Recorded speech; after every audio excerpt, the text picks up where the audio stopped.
ಕೋಟಿ ಬ್ರಹ್ಮಾಂಡ ನಾಯಕ ರಾಜಾದಿರಾಜ ಯೋಗಿ ರಾಜ ಪರಬ್ರಹ್ಮ ಶ್ರೀ ಸಚ್ಚಿದಾನಂದ ಸದ್ಗುರು ಸಾಯಿನಾಥ್ ಮಹಾರಾಜ್ ಕಿ ಜೈ.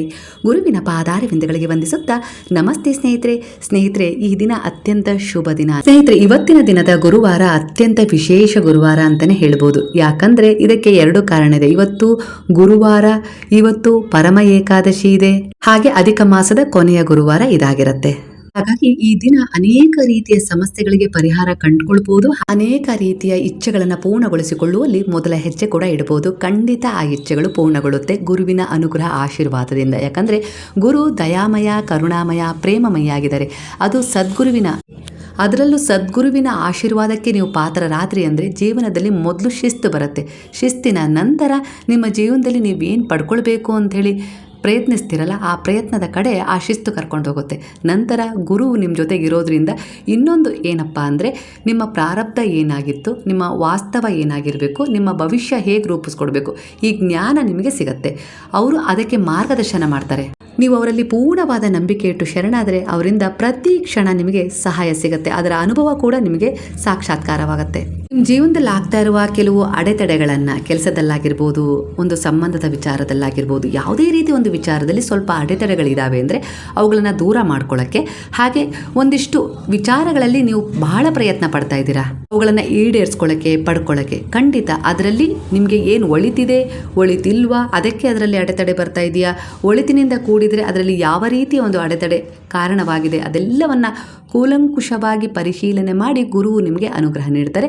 ಆದರೆ ಇವತ್ತಿನ ದಿನ ಸಂಜೆಯ ಒಳಗೆ ನಾನಿಲ್ಲಿ ತಿಳಿಸ್ತಾ ಇರುವ 2 ಪರಿಹಾರಗಳನ್ನು ಮಾಡ್ಕೊಳ್ಳಿ. ಒಂದು, ನಕಾರಾತ್ಮಕ ಎನರ್ಜಿ ನಿಮ್ಮನ್ನ, ನಿಮ್ಮ ಮನೆಯನ್ನ ಬಿಟ್ಟು ದೂರ ಹೋಗಬೇಕು. ಇನ್ನೊಂದು, ಯಾವ ಕೆಲಸದಲ್ಲಿ ಅಡೆತಡೆ ಆಗ್ತಾ ಇದೆಯಲ್ಲ ಅದು ನಿರ್ವಿಘ್ನವಾಗಿ ಮುಂದುವರಿಬೇಕು.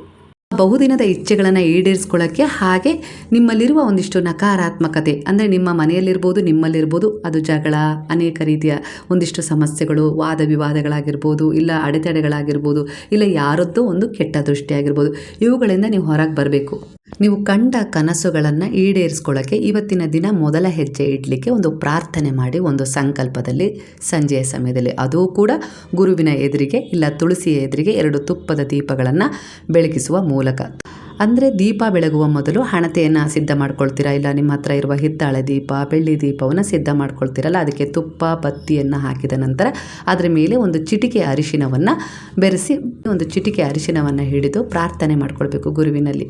ನಾನು ಈ ದಿನ ಈ ಒಂದು ಕೆಲಸದಲ್ಲಿ ಹೊಸ ಒಂದು ಪ್ರಾರಂಭವನ್ನು ಮಾಡಬೇಕು ಅಂತೇಳಿ ಯೋಜನೆ ಹಾಕ್ಕೊಂಡಿದ್ದೀನಿ, ಈ ದಾರಿಯಲ್ಲಿ ಸಾಗಬೇಕು, ಈ ತೀರ್ಮಾನ ತಗೊಂಡಿದ್ದೀನಿ, ಈ ಸಂಕಲ್ಪ ಮಾಡಿದ್ದೀನಿ ಅನ್ನೋ ರೀತಿಯಲ್ಲಿ ನಿಮ್ಮ ಮನದ ಇಚ್ಛೆ ಏನಿದೆಯಲ್ಲ, ಮುಂದಿನ ಭವಿಷ್ಯದ ಸುಂದರವಾಗಿಸ್ಕೊಳ್ಳೋ ಕುರಿತು ಆ ರೀತಿ ಹೇಳಿಕೊಂಡು ಒಂದು ದೀಪಗಳಿಗೂ ಒಂದು ಚಿಟಿಕೆ ಅರಿಶಿನವನ್ನು ಬೆರೆಸಿ ದೀಪವನ್ನು ಪ್ರಜ್ವಲಗೊಳಿಸಬೇಕು, ಅಂದರೆ ಬೆಳಗಿಸ್ಬೇಕು. ನಂತರ ಪ್ರಾರ್ಥನೆ ಮಾಡ್ಕೊಳ್ಳಿ. ಈ ಒಂದು ದೀಪಗಳನ್ನು ಬೆಳಗಿಸೋದು ಸಂಜೆ ಗೋಧೂಳಿ ಲಗ್ನದಲ್ಲಿ ಬೆಳಗಿಸ್ಬೇಕು, ಅಂದರೆ 6 ಗಂಟೆಯಿಂದ 7 ಗಂಟೆ ಒಳಗೆ.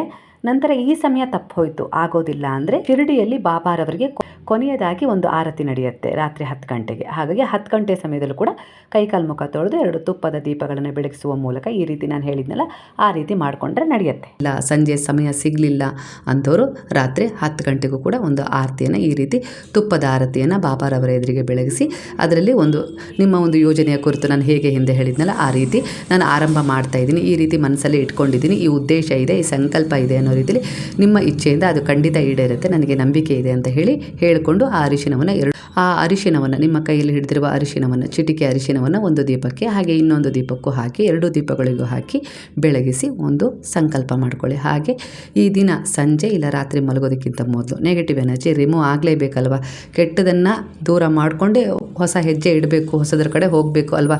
ಮನಸ್ಸಲ್ಲಿರುವ ಒಂದು ಭಯ ಆಗಿರ್ಬೋದು, ಇಲ್ಲ ಆತಂಕ ಆಗಿರ್ಬೋದು, ಇಲ್ಲ ಒತ್ತಡ ಆಗಿರ್ಬೋದು, ಇಲ್ಲ ಒಂದು ನೋವು ಆಗಿರ್ಬೋದು, ಇಲ್ಲ ಯಾರೋ ಕೊಟ್ಟ ಮೋಸ ಆಗಿರ್ಬೋದು, ನಿಮ್ಮಿಂದನೇ ತಪ್ಪಾಗಿ ಅದು ಯಾರಿಗೋ ನೋವು ಕೊಟ್ಟಿರಬಹುದು, ಯಾವುದೋ ಒಂದು ಹಿಂದೆ ನಡೆದ ಒಂದು ಕಹಿ ಘಟನೆಯನ್ನು ನೀವು ಈ ದಿನ ಬಿಡಬೇಕು, ಅದರಿಂದ ಹೊರಗೆ ಬಂದು ಬಿಡಬೇಕು. ಅದು ಕೆಲವೊಂದು ಸಾರಿ ನಿಮ್ಮನ್ನು ಬಿಟ್ಟು ಹೋಗೋದಿಲ್ಲ. ಇಂಥ ಸಮಯದಲ್ಲಿ ಆ ನೆಗೆಟಿವ್ ಎನರ್ಜಿಯನ್ನು, ಕೆಟ್ಟ ದೃಷ್ಟಿನೇ ಆಗಿರ್ಬೋದು ಜನರದ್ದು, ಯಾವುದೋ ನಿಮ್ಮ ಹಿಂದೆ ನಿಂತು ನಿಮ್ಮನ್ನು ನೋಡ್ತಾ ಇದ್ದಾರೆ, ಗಮನಿಸ್ತಾ ಇದ್ದಾರೆ, ನೀವೇನು ಮಾಡ್ತೀರಾ ಅದರಲ್ಲಿ ಅಡೆತಡೆ ತರಲಿಕ್ಕೋಸ್ಕರ ಪ್ರಯತ್ನಿಸ್ತಾ ಇದ್ದಾರಲ್ಲ, ಅಂಥ ಜನರ ಒಂದು ಅಭಿಪ್ರಾಯ, ಮನಸ್ಥಿತಿಯನ್ನು ಅಲ್ಲೇ ತಡೆ ಹಿಡಿದು ನಿಲ್ಲಿಸ್ಬೇಕಂದ್ರೆ ಅವ್ರು ಏನು ನಿಮ್ಮ ಕಡೆ ಕಳಿಸ್ತಾ ಇದ್ದಾರಲ್ಲ ಒಂದು ನೆಗೆಟಿವ್ ಎನರ್ಜಿನ, ಅದನ್ನು ಅವರಿಗೆ ಮರಳಿ ಕಳಿಸ್ಬೇಕಲ್ವ, ಅದನ್ನು ನಿಮ್ಮಿಂದ ರಿಮೂವ್ ಮಾಡ್ಕೊಳ್ಬೇಕು. ಅದು ನಿಮ್ಮ ಮೇಲೆ ಯಾವುದೇ ರೀತಿ ಪರಿಣಾಮ ಬೀರಬಾರ್ದು. ಹಾಗಾಗಿ ಈ ದಿನ ನೀವು ನಿಮ್ಮ ಮನೆಯ ಮೇಲೆ ಅದು ಪರಿಣಾಮ ಬೀರುತ್ತೆ, ಇಲ್ಲ ಅಂಗಡಿ, ಆಫೀಸ್, ಹೋಟೆಲ್ ಎಂಥದೇ ಒಂದು ಇದ್ರೂ ಕೂಡ ಅಲ್ಲಿ ಏನು ಪರಿಹಾರ ಮಾಡ್ಕೊಳ್ಬೇಕು ಅಂದರೆ ಮನೆಯಲ್ಲಾಗಿರ್ಬೋದು, ವ್ಯಾಪಾರದ ಸ್ಥಳದಲ್ಲಾಗಿರ್ಬೋದು, ಇವತ್ತು ರಾತ್ರಿ ಅಂಗಡಿ ಮುಚ್ಚೋದಕ್ಕಿಂತ ಮೊದಲು ಸ್ವಲ್ಪ ಹಳದಿ ಸಾಸಿವೆಯನ್ನು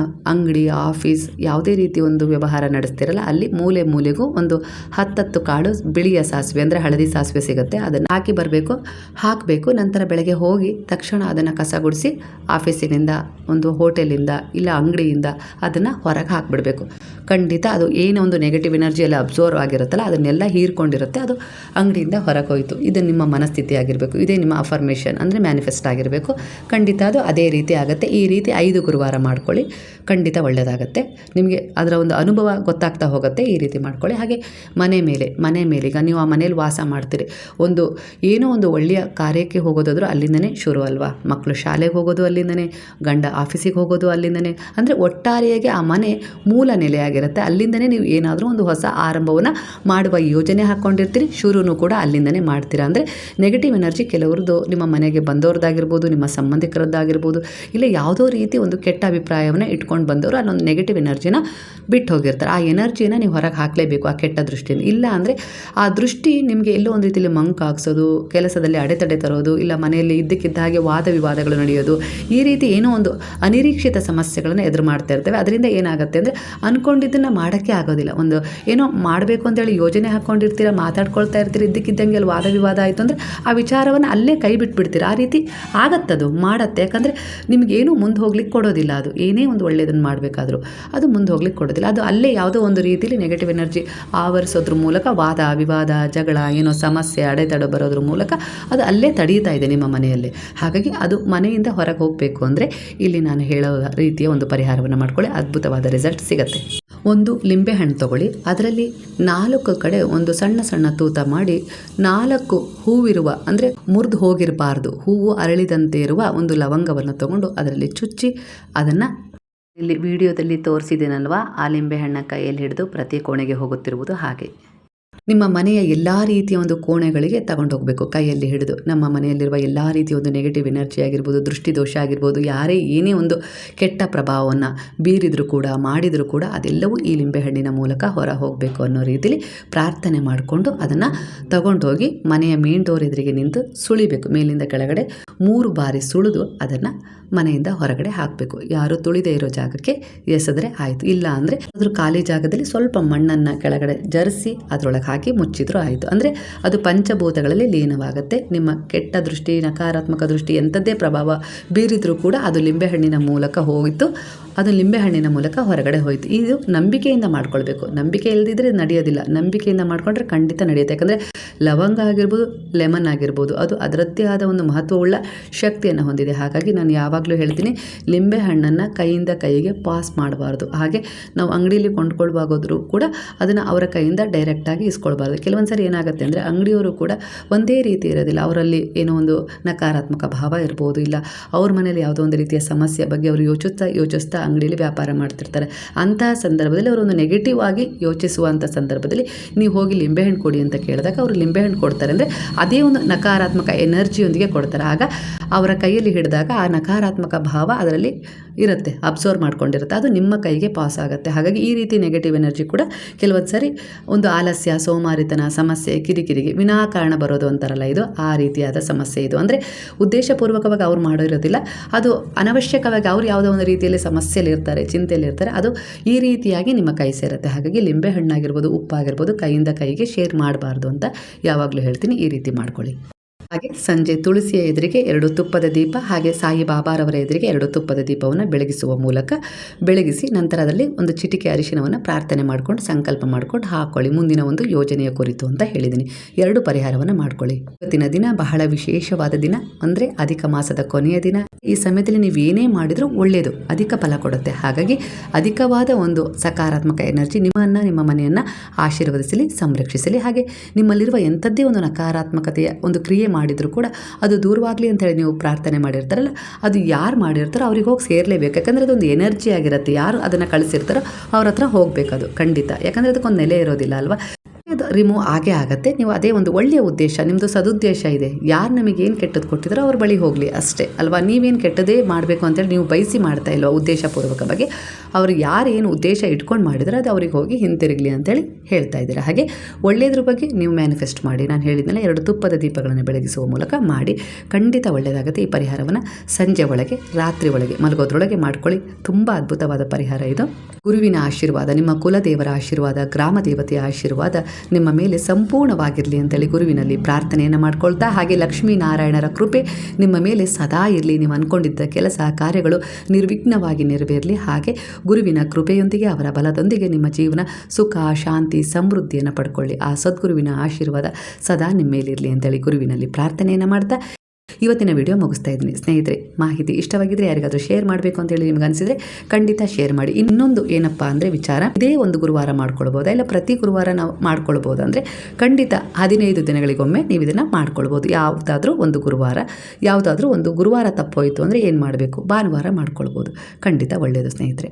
ಹಾಗೆ ರಾತ್ರಿ ಮಲಗೋದಕ್ಕಿಂತ ಮೊದಲು ಸಾಯಿಯ ಅಷ್ಟಕವನ್ನು ಹೇಳ್ಕೊಳ್ಳಿ. ನಾನು ಸಾಯಿಯ ಅಷ್ಟಕದ ವಿಡಿಯೋ ಹಿಂದೆ ಮಾಡಿದ್ದೀನಿ, ಅದನ್ನು ನೀವು ಸರ್ಚ್ ಮಾಡಿದರೆ ಖಂಡಿತ ಸಿಗುತ್ತೆ. ಸಾಯಿಯ ಅಷ್ಟಕ ಹೇಳ್ಕೊಂಡು ಮಲಗೋದ್ರಿಂದ ನಿಮ್ಮ ಸುತ್ತ ಒಂದು ಎಂಥದ್ದೇ ಒಂದು ನೆಗೆಟಿವ್ ಎನರ್ಜಿ ಇದ್ದರೂ ಅದು ದೂರಾಗಿ ಒಂದು ಪ್ರೊಟೆಕ್ಟಿವ್ ಎನರ್ಜಿ, ಅಂದರೆ ನಿಮ್ಮ ಸುತ್ತ ಸಾಯಿಯ ರಕ್ಷಾ ಕವಚ ನಿರ್ಮಿತವಾಗುತ್ತೆ. ಅದನ್ನು ಭೇದಿಸಿ ಒಳ ಬರುವ ಸಾಹಸ ಯಾವ ಶಕ್ತಿಗೂ ಇಲ್ಲ ಸ್ನೇಹಿತರೆ. ಹಾಗಾಗಿ ಸಾಯಿಯ ಅಷ್ಟಕವನ್ನು ಹೇಳ್ಕೊಳ್ಳೋ ಅಭ್ಯಾಸ ಇವತ್ತಿನಿಂದನೇ ಶುರು ಮಾಡಿ. ಸಾಯಿಯ ಅಷ್ಟಕ ನಮಗೆ ಗೊತ್ತಿಲ್ಲ, ಹಿಂದೆ ವಿಡಿಯೋ ಹೋಗಿ ಸರ್ಚ್ ಮಾಡೋದು ಕಷ್ಟ ಆಗುತ್ತೆ ಅಂದರೆ ನನಗೆ ಹೇಳಿದರೆ ನಾಳೆನೇ ನಿಮಗೆ ಅದನ್ನು ಇನ್ನೊಂದು ವಿಡಿಯೋ ಮಾಡಿ ಹಾಕ್ತೀನಿ. ಮುಂದಿನ ಗುರುವಾರದಿಂದ ಶುರು ಮಾಡಂತ್ರಿ. ಎಲ್ಲ ವಿಚಾರವನ್ನು ತಿಳಿಸಿದ್ದೀನಿ, ಖಂಡಿತ ಮಾಡ್ಕೊಳ್ಳಿ, ಒಳ್ಳೆಯದಾಗತ್ತೆ. ನಂಬಿಕೆ ಇಟ್ಟು ಕರೆದರೆ, ನಂಬಿಕೆ ಇಟ್ಟು ಹುಡುಕಿದರೆ ಭಗವಂತನೇ ಸಿಗ್ತಾನಂತೆ, ಭಗವಂತನೇ ಬರ್ತಾನಂತೆ ಅಂದಮೇಲೆ ನಂಬಿಕೆ ಇಟ್ಟು ಈ ವಿಚಾರದಲ್ಲಿ, ನಂಬಿಕೆ ಇಟ್ಟು ಈ ಒಂದು ಪರಿಹಾರವನ್ನು ಮಾಡಿಕೊಂಡ್ರೆ ಖಂಡಿತ ಒಳ್ಳೇದು ಆಗೇ ಆಗುತ್ತೆ ಸ್ನೇಹಿತರೆ. ಇದು ಅನ್ನೋದು ಹೊರಗಿಲ್ಲ, ನಮ್ಮಲ್ಲೇ ಅಡಗಿದೆ. ನಾವು ಒಳ್ಳೇದಾಗತ್ತೆ ಅನ್ನೋ ಉದ್ದೇಶದಿಂದ ಮಾಡಿಕೊಂಡ್ರೆ ಖಂಡಿತ ಒಳ್ಳೆಯದೇ ಆಗುತ್ತೆ. ಅದೇನು ಮಾಡುತ್ತೆ ಬಿಡು ಅನ್ನೋ ರೀತಿಲಿ ನೀವು ಅಂದ್ಕೊಂಡ್ರೆ, ನನ್ನ ಹಣೆ ಬರಹದಲ್ಲಿ ಇದ್ದಿದ್ದೇ ಆಗೋದು ಅನ್ನೋ ರೀತಿಲಿ ನೀವು ಅಂದ್ಕೊಂಡ್ರೆ, ಅಲ್ಲಿ ಭಗವಂತ ಹೇಳಿದಾನಲ್ವ ಭಗವದ್ಗೀತೆಯಲ್ಲಿ, ಹಣೆಯ ಬರಹದಲ್ಲಿ ಇದ್ದದ್ದೇ ಆಗೋದು ಅಂತ ಇದ್ದರೂ ಕೂಡ ನೀನು ಪ್ರಯತ್ನ ಪಟ್ಟರೆ ನಿನ್ನ ಹಣೆಯ ಬರಹವನ್ನು ಕೂಡ ಬದಲಾಯಿಸ್ಕೊಳ್ಳೋದು ಇತ್ತು, ಅದನ್ನೇ ನಾನು ಬರೆದಿದ್ದೆ ಅನ್ನೋದಾದರೆ ಏನು ಮಾಡ್ತೀರಾ ಹೇಳಿ. ಹಾಗಾಗಿ ಪ್ರಾಮಾಣಿಕ ಪ್ರಯತ್ನ ನಿರಂತರವಾಗಿರಬೇಕು. ಅದನ್ನು ಗುರುವಿನ ಶರಣದಲ್ಲಿ, ಭಗವಂತನ ಶರಣದಲ್ಲಿ ಅರ್ಪಣೆ ಮಾಡಿದಾಗ ಖಂಡಿತವಾಗಿಯೂ ನಮ್ಮ ಜೀವನ ಉಜ್ವಲದತ್ತ ಏನೋ ಒಂದು ರೀತಿಯ ನಕಾರಾತ್ಮಕತೆಯ ಭಾವದಿಂದ ಹೊರಬಂದು ಒಂದು ಒಳ್ಳೆಯ ತಿರುವನ್ನು ಪಡ್ಕೊಳ್ಳೋದಂತೂ ಗ್ಯಾರಂಟಿ. ನಮಸ್ತೆ ಸ್ನೇಹಿತರೆ. ಹಾಗಾದರೆ ಎಲ್ಲರೂ ಸೇರಿ ಹೇಳೋಣ, ಹರೇ ರಾಮ ರಾಮ ರಾಮ ಹರೇ ಹರೇ, ಹರೇ ಕೃಷ್ಣ ಕೃಷ್ಣ ಕೃಷ್ಣ ಹರೇ ಹರೇ, ಹರೇ ಸಾಯಿ ಸಾಯಿ ಸಾಯಿ ಹರೇ ಹರೇ, ಹರೇ ಬಾಬಾ ಬಾಬಾ ಬಾಬಾ ಹರೇ ಹರೇ, ಹರೇ ದತ್ತ ದತ್ತ ದತ್ತ ಹರೇ ಹರೇ.